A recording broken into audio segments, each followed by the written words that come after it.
You can feel the madness. And Oakland with a March memory of a lifetime. Damascus with the rebound. And Debbie, you talked about it. Minutes. Look at the big run on the floor. And the Dayton Flyers pull off the second half comeback. The Dukes, the 11 seed, have knocked off the BYU Cougars. Hello, friends, and welcome to D1 and Done, our first After Dark pod special. You may as well call this our therapy session. It's Robbie Donahoe alongside Nick Mills and Dusty Mills. We have them dialed in remotely. We are currently presented by no one. You can follow us on Facebook, Twitter, Instagram. You can find us on YouTube. Make sure you leave us a review, whether it's on Spotify or on Google Play or wherever you may get your podcasts. Fellas, I'll be honest with you, I wanted to have this big, amazing opening, and I'm not sure there's much more other than I can say. My thoughts and prayers are with you and the rest of the Kentucky family right now, because this is diabolically bad what just happened tonight.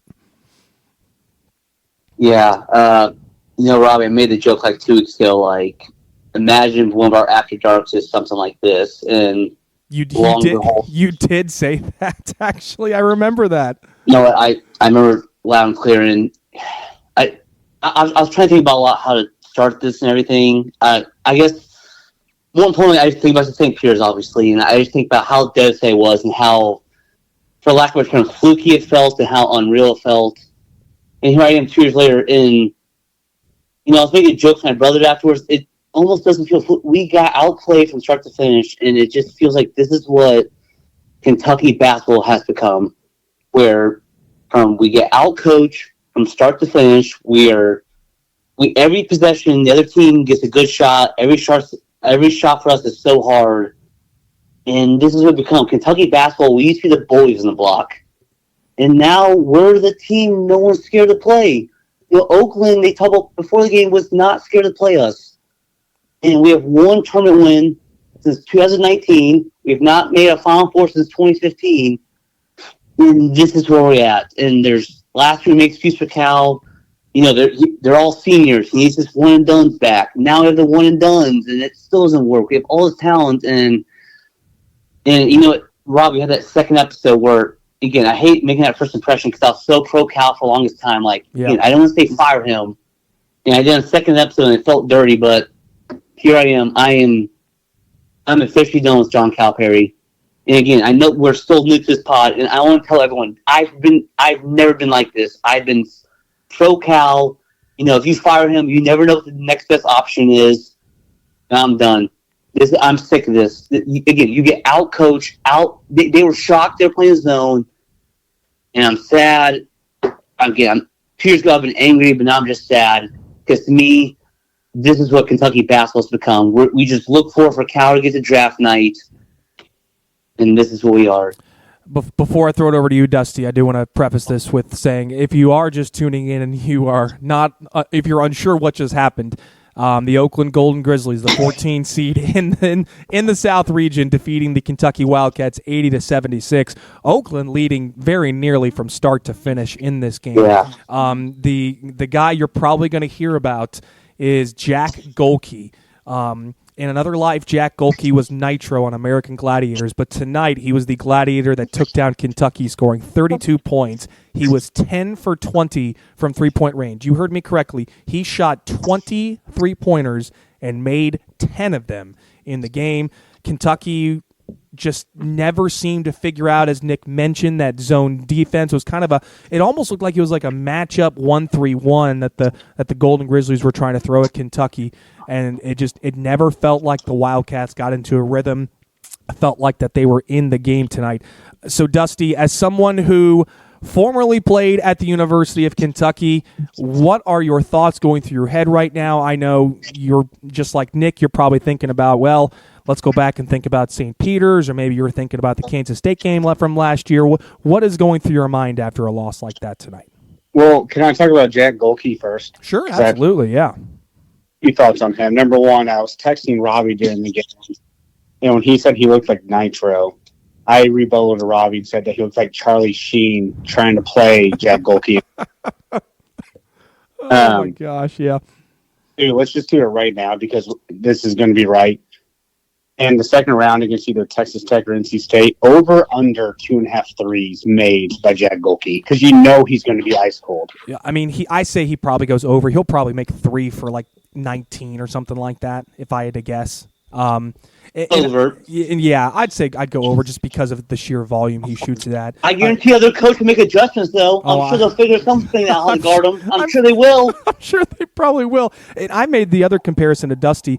This felt like, I don't know if you guys remember the Wofford game from a few years back where Fletcher McGee was that hot shooting scorer, but it seemed like Kentucky found a way to kind of funnel him, especially in pick and roll situations and coming off screens, and they were able to defend that. But tonight, my goodness, he got so many good looks tonight. We'll get not to go on. I'm not going to long tangent. I'm just going to say this again. Back then, I think in that Wofford game, they felt scared to play us. Yeah, I don't feel like that's the case anymore. No, we are the team. We're the bull in the block. You feel like you can kick their butts. That's what it feels like to me right now. You have confidence playing Kentucky right now. If you want to upset them. Dusty, sorry, go ahead. Dusty, I'll go over to you now then. Are you out on John Calipari after this loss? No, I know my answer. It's hard for me to say, honestly. Yeah. You guys have heard me say on this podcast before, and, you know, we have listeners that listen to certain shows and others. I have loved John Calipari since he was at UMass, and again, had Carmelo Travieso and Marcus Camby. Took him to the Final Four and actually lost to Kentucky in 96 of all teams. Then went to Memphis, and I love those Memphis teams. And when he signed at Kentucky, it was actually the day after I committed a transfer to Ball State, ironically, and I wish I hadn't because I would have been on my hands and knees begging him to let me just, hey, put me on the practice squad, let me prove myself for a year. So John Calipari has been really my coaching idol probably my entire life. And this could be, I think I'm pretty good these days, I guess, at my mature age, and you guys can talk about me being mature or not, about, you know, recency bias. How do you have that talent level and lose that game? Yeah. That talent level and not be, let's just say, I can't remember what the record was. I have the bracket in front of me. So I know the record here. Let's just say 30-3 going in that game. How do you have that and not? How do you lose to UNC Wilmington at home? How do you not get those guys up for every game? How do you have? I mean, first of all, Reed Shepherd has to come back. Let's just get that out of the way. I'm not ready to say I want him gone, but it's hard because my defense for him is always he gets the talent in here. But if you have all that talent, you can't win a freaking game against Oakland. And we were talking about at halftime of the game. Oakland is not good. They had a guy catch fire who scored 30 points. If he does not catch fire, I mean, who was it? Townsend, right? Was the Horizon? Townsend, yeah. Mm-hmm. He had that big three, which is bowl second half, which was actually huge three, contested. He had a couple finishes in the second half. But in the first half, he looked lost. He looked like he was fighting against men, and he had no idea what to do. But how do you lose that damn game? I don't understand it. I wish I had an answer for you too. So I guess when you just say, go for it, Nick. Can I just say, and now people say like, okay, Oakland was 15-31 from three, which is they were on fire. They hit some BS threes. I think I'll attest, but like this also is straw kind of breaks the camel's back, right? Like this keeps happening to the same team, right? Dusty, how many times this year has the other team caught fire on us, right? We make a joke about it. Yeah, like at some point, if someone makes a comment like if a team plays like the Globetrotters against you every time, maybe you're the Generals. Like that's kind of the perfect way of putting it. And so, in this moment, it's easy to start thinking about, okay, who's to blame?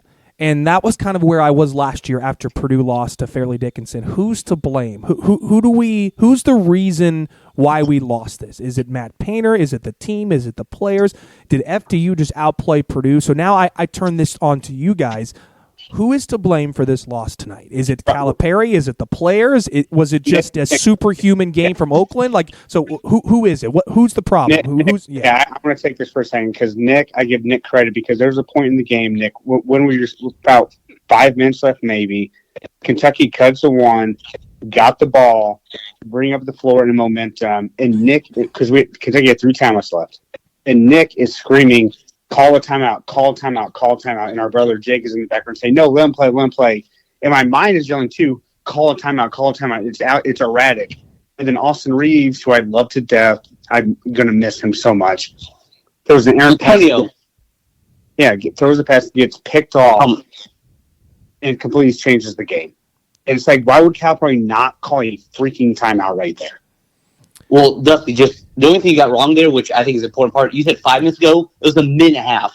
It was a scramble. He has 3 timeouts he's sitting on. They're down. They're in complete. No, your point still stands. 3 timeouts he's sitting on is complete scramble. And again, he doesn't call timeout and they turn it over. And by the way, I yelled Antonio at you, not because I was just yelling. You said Austin Reeves. So I just want to clarify. I think we've made that mistake before on this pod. We love Austin Reeves. We're sorry. Mm-hmm. We got dunked on pretty bad last week. But continue, Dusty. You're making a point. Sorry. Because Robbie asked me who lost the game. How if you're going to be a leader, Calipari, like how do you not separate them and be like, okay, my team is out of sorts. I have 3 timeouts. We're in a huge moment. We're in a game that we have to win. Timeout. Okay, guys, we got back in the game. Now let's go score and put these losers to bed. Is it a situation where, and this is just me kind of thinking out loud. By the way, can I read a text? If you can cut this out, Robbie, you sure. can. My boss just texted me and said, "Please don't jump off the building." Yeah, please don't do that. And this just came to my mind. Tell me if I'm wrong. This Kentucky team feels like it's made up of a bunch of Batmans, but no Robins. It feels like it's guys that want to go and make the play, but there's no one. I don't buy that theory at all. Okay. To me, a good coach, you get the talent and you figure it out. By the way, the puzzle pieces fit.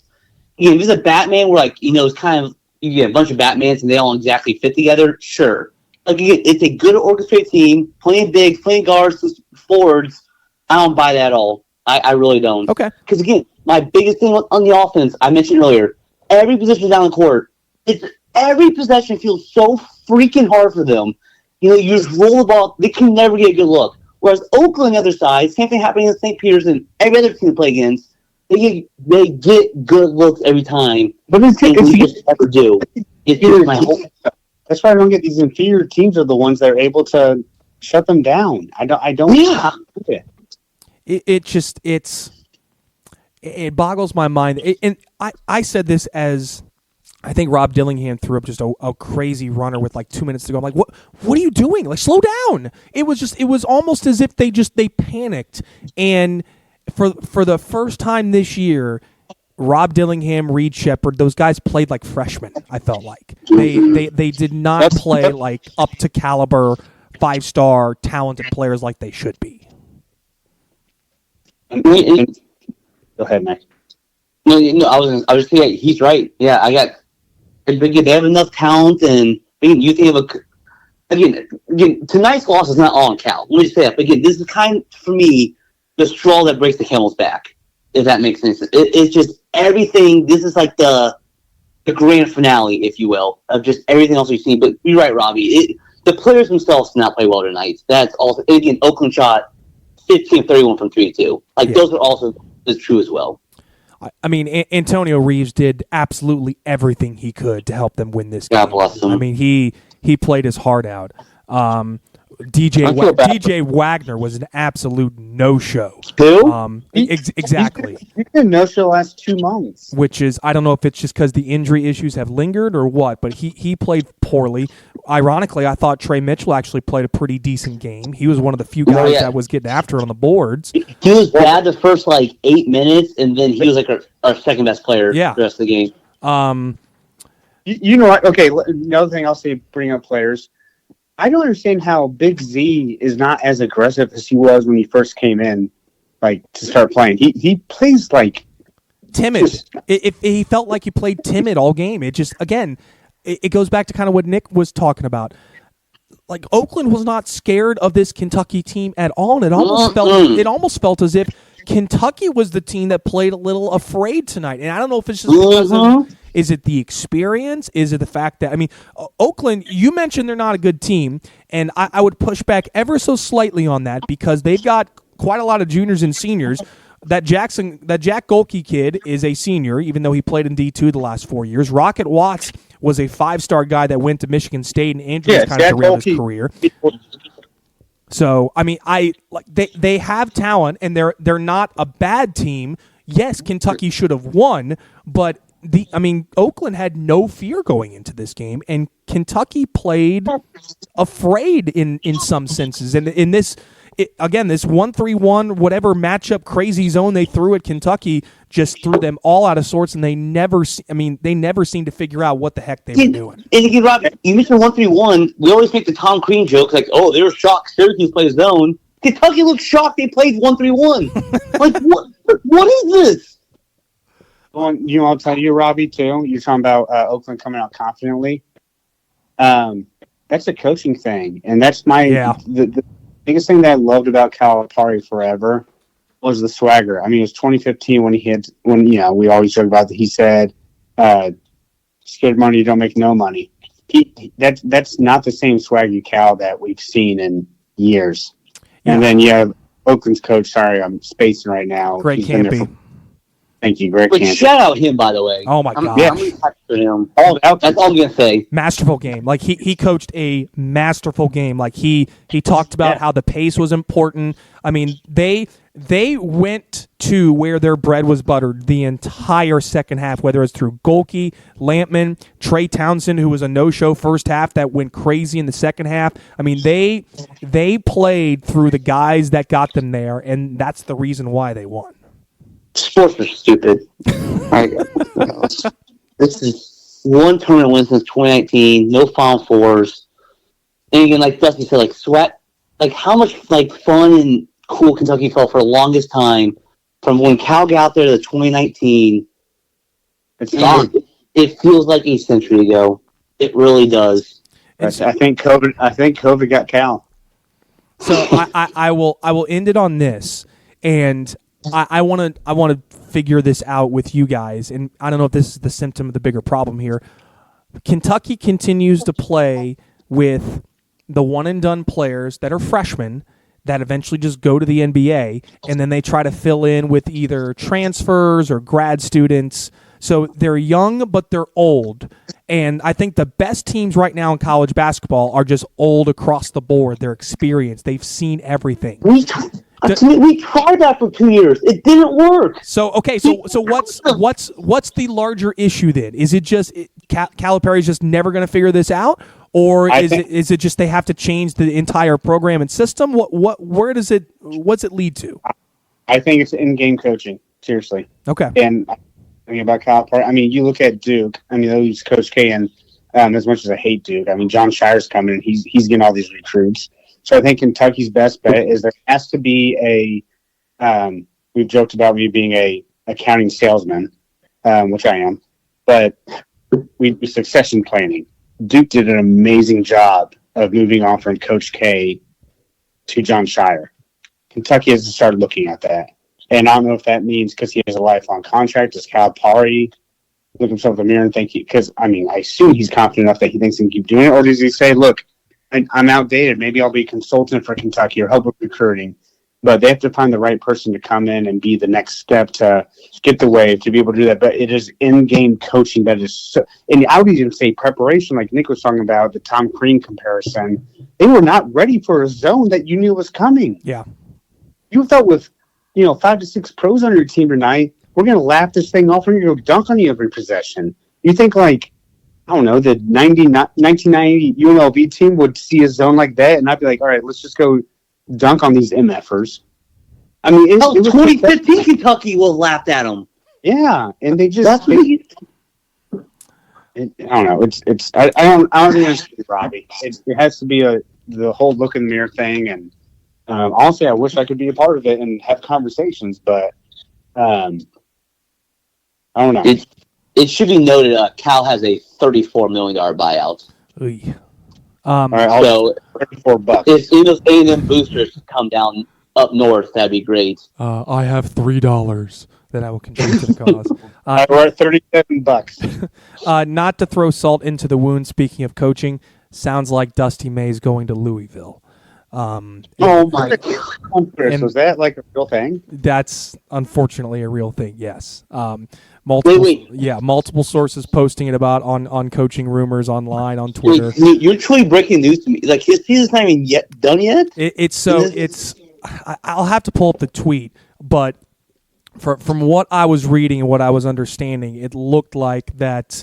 They basically ran it through two sources who both said, yes, this is probably happening. It's not confirmed, but more than likely it's going to happen. Let me see if I can pull it up on coaching changes here. Okay. So from two good sources, this is from @coaching_changes on Twitter, a great source that surprisingly they do a great job of getting these right. From two good sources, both fairly sure, saying Dusty to Louisville happening. If true, super happy, great human being, great ball coach. Some have asked if we're saying this is done. No. All sources, twice removed, indirect, but everyone has been expecting this to happen, including credible sources, so now we feel confident rather than just pretty dang confident, but we are not breaking major news. I guess that's where it is right now. Plays tomorrow, right? Say that again? I said FAU still plays tomorrow, so they sure do. Yeah. So this would be his agent doing some work behind the scenes and making this happen. Now, I guess I didn't want to throw not to throw salt in the wound, but unfortunately not only is FAU losing Dusty Mays from Louisville and Kentucky. I was gonna say let's move on, Robbie. So can I ask you a question? Sure. Because I meant to text you, because Robbie and I actually were texting the Kentucky game. He was feeling my frustrations. Mississippi State, that was pathetic. Yeah. Okay, just pause there, because we're not trying to be a negative podcast, but there are two. I am. That's all this. But there are two results today that just baffled me, and so. Yeah. Simply put, they just didn't show up. They didn't show up. I didn't see any energy and enthusiasm on the team.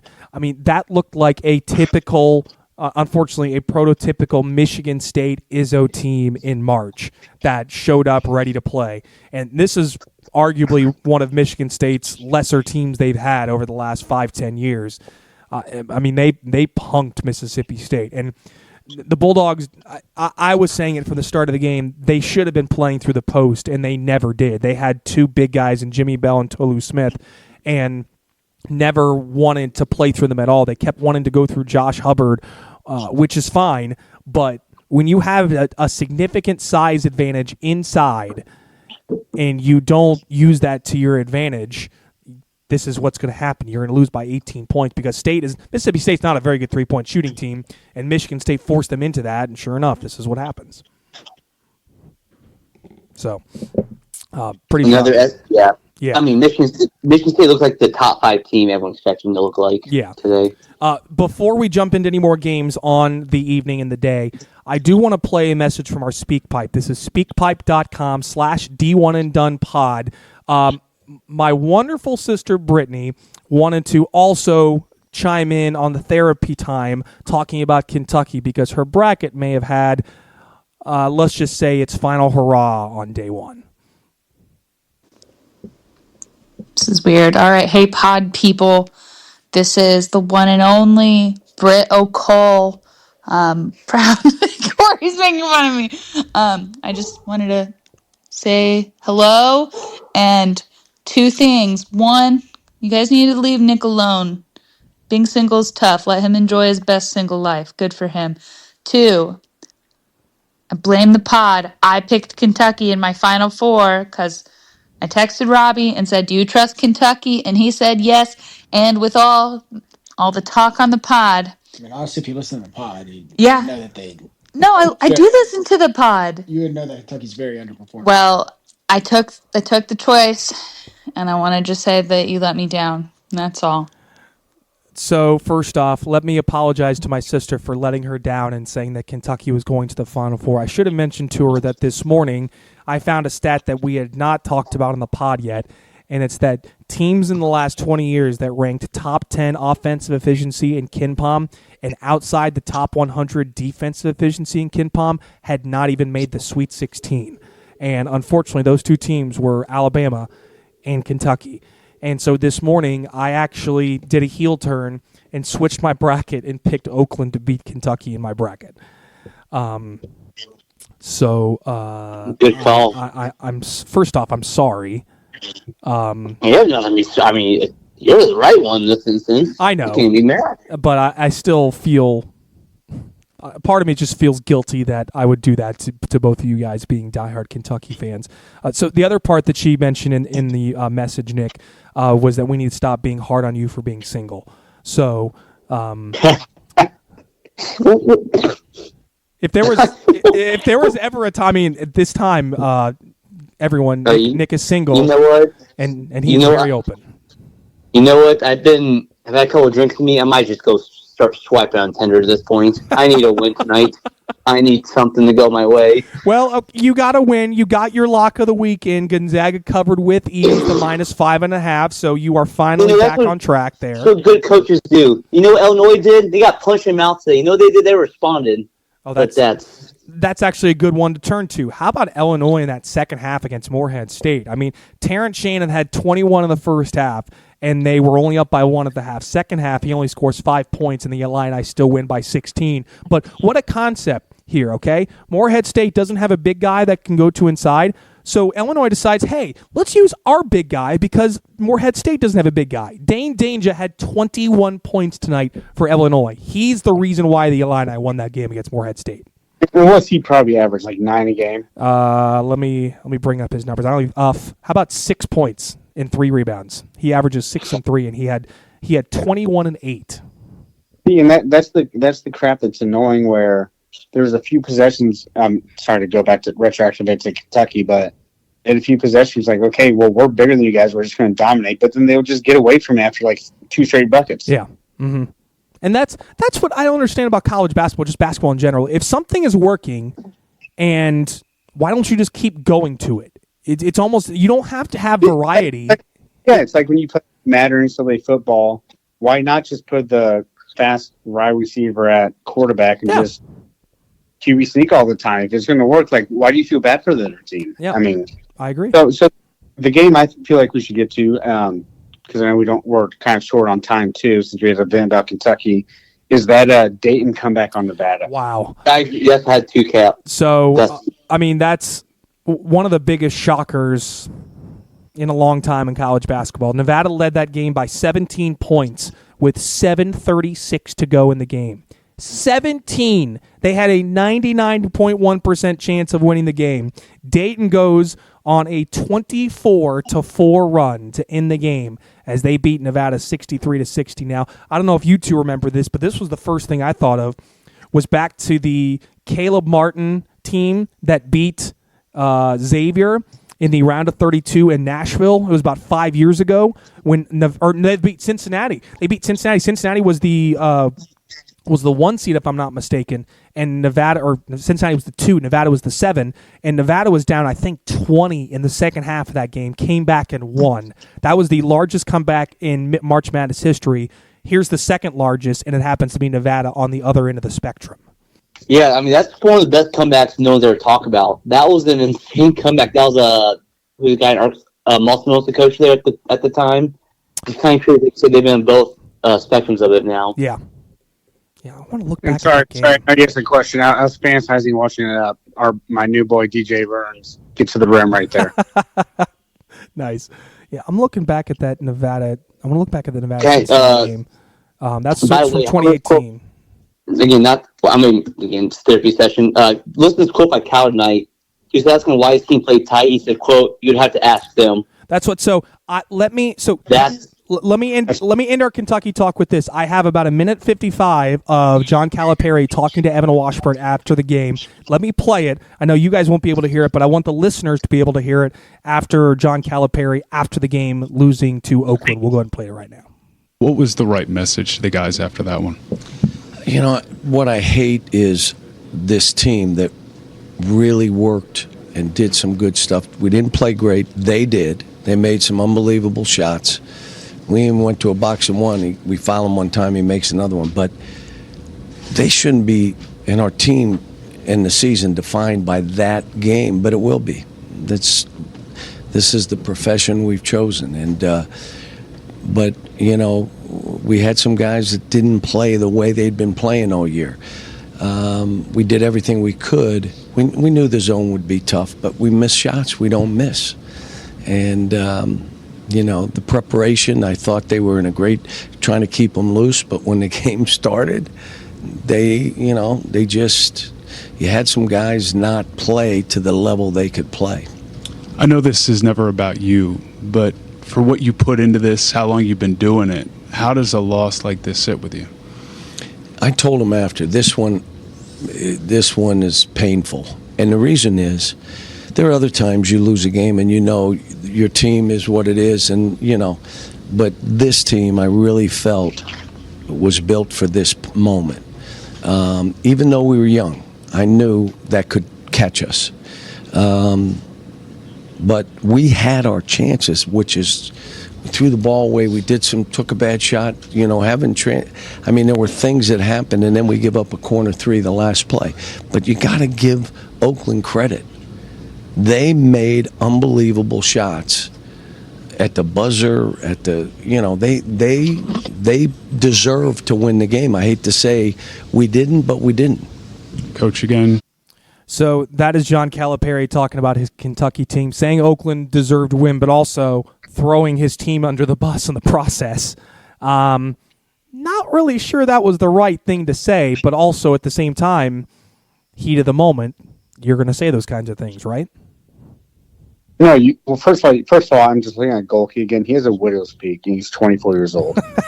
Again, he looks like he's supposed to be on American Gladiators. Like, that dude looks like he's 40 years old and he's playing college basketball. I mean, it's literally him going back to the gym playing against guys who just graduated from high school.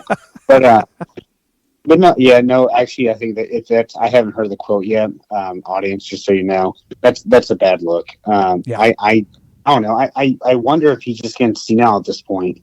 I'm frustrated right now. But it's amazing. 3 weeks ago, we thought this team was back on track. They had just won at Tennessee. They're starting to put it together. Reed Sheppard had the winner against Mississippi State. Now we're right back to where we were about 5 weeks ago, where it's like, can this team really reach their potential? And, well, Nick, that's kind of where we are right now. Pitbull is honestly probably 40-0. Yeah. Instead, they're in the year at 23-10 and be piss off a lot of people with their brackets. Yeah. Yeah, I really don't know what to say at this point. This sucks, man. Kentucky basketball, we were the standard, and this is what we are now. We're a freaking punchline. This is what we've become, and it sucks. Let's move on before this gets any worse. I don't want to make it any more difficult for you guys than it already is. Let's talk about some of the other games. So Dayton, obviously, mentioned about that big win. I want to give a positive. I haven't really checked tonight's games, but our first ladies of the podcast were 6-2 in their first 8 games. They had a great start called the Duquesne win and the Oregon win. Yep. So they're off to a great start, which is good. So by the way, while we're talking about the tournament challenge, so I'm pulling up our bracket group right now. So currently I'm in 5th place right now. In first place is a guy by the name of Christian Hodson. He has Houston winning. We got a couple other people with 100 points. Nobody has a perfect bracket right now. So overall, but we had 61 entries in our D1 and Done Pod Challenge group. So 61 people got their bracket in, which is awesome. And very cool to see. So thank you for your support.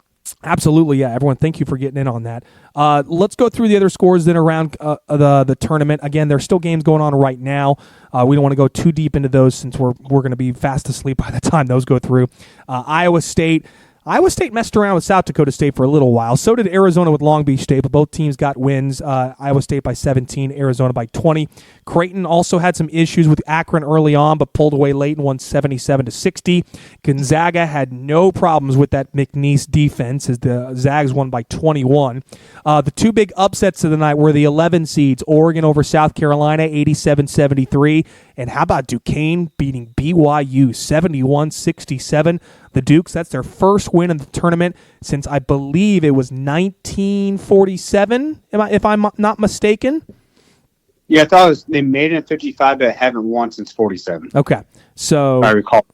Yeah, JFK was still alive last time they won. Oh gosh. So let's see. So first tournament, 71, 77. Okay, so it was a long time ago. So Duquesne will play Illinois in the next round, which I think is going to be a really fascinating game. And BYU, by the way, 2-12 in the NCAA tournament, all since 2000, I believe. Those two wins. And again, the only were Jimmer for that. Jimmer wins, yeah. Other than that, Texas had really no problems with Colorado State, 56-44. That Texas defense was stifling. It was almost as if Virginia rubbed off on the Rams and just Colorado State forgot how to play offense in that first half. Colorado State scored 11 points in the first half, finished with 44 overall. It was not a great day for the Mountain West overall, which is, again, kind of a bummer because we are a Mountain West pod. We love the Mountain West, but Nevada and Colorado State both losing. Not a good start for them, and also not a great start for the SEC either. Mississippi State, South Carolina, and Kentucky all losing, so that's an 0-3 start for the SEC. And a bit, I'm not surprised that Mississippi State lost. I'm more surprised at how impressive Oregon looked against South Carolina, like the Ducks. That's Dana Altman. He's now 8-0 in first-round games in his last 8 appearances. I'm shocked at how poor South Carolina looked. I'm not. I feel like they peaked at one point. It was almost like the Kentucky game. They peaked. Okay. And kind of like treaded water from there. In the last Tennessee game should be included after they beat Kentucky. Yeah. I just meant like that 2-week period, I guess, in a sense. And then, okay, let's say that was a Tuesday night, if you recall, when they beat Tennessee at Tennessee. And then that was almost like their national championship. And after that, they kind of just like slowly treaded back down. Yeah. Shout out Jermaine Cruz. Is it Krusnard? Yeah, Jermaine Krusnard. East Chicago guy, yeah. And he played at South Carolina previously, so good for him. Crazy. Also, and I should have recognized this in the moment, but I didn't realize it. I don't know if you guys noticed there was a guy on that Duquesne team that may have looked familiar. Fusieni Drame. Does that name remember or ring any bells? Okay. Yes. Yeah, he played at St. Peter's, but when he beat Purdue in okay. He had a pretty good game against BYU today. Yeah, not a great night overall for anyone associated with any of those previous losses. So tomorrow we'll see if we can bounce back. Overall, obviously not a great night.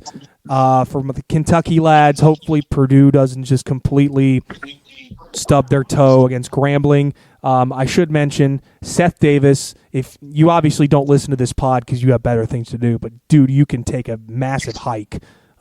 His comment last night was absolutely atrocious. Grambling is a better FDU, which is absolutely preposterous to say and borderline questionable if I must say so myself, because FDU and Grambling are two completely different teams that have no comparison whatsoever in how they play. Grambling wants to play in the half court. They don't speed you up. FDU does all of that. So I don't understand. Like, that's just, it's inaccurate. It's lazy. It's boring. It's just a dude trying to drum up a narrative, and it's wrong. So that's my soapbox on Seth Davis, which was just absolutely asinine that he said that last night. Please don't win, Robbie, so we don't have to do this tomorrow. My final soapbox for the night is, one, it would be hilarious though if Purdue did lose and have to do this again tomorrow. Yes. But number two would be, I'm honestly emotionally bummed about Kentucky. I can't express that more than you could see on my face right now. I'm honestly like genuinely sad, but yeah, I love this damn sport so much, and just because something is happening doesn't mean that this podcast is going to just keep celebrating this thing. We're here for the entire tournament long. We're here all off season, so let's just keep rolling, boys. I might put my 2 weeks in tomorrow. Hey, we have you on assignment coming up on Sunday here in Indy. I don't know if you knew that. I have a doctor's appointment. A Sunday doctor's appointment? I guess, yeah. Well, yep. I'm again, and I said in the beginning of the pod, but I want to say it while we're on air here. I can't imagine how tough and frustrated you are. Well, I can because I was in your shoes last year, and to come on this pod and be in this position and be vulnerable and talk through the loss, that says a lot about the kind of people that you are and the fans that you are and how committed you are to making this thing work. So, Robbie, both of you guys, thank you. Robbie, the Oakland A's can't find a stadium. The Oakland, they're not even the same damn time zone. No, they're not. So that will do it for After Dark Day 1. We will be back for After Dark coming up on Friday night. We have a great slate of games. We'll recap it all for you. Hopefully we'll be on here with Purdue coming off a victory. But if not, you've got another great therapy session that you guys can all laugh and enjoy too.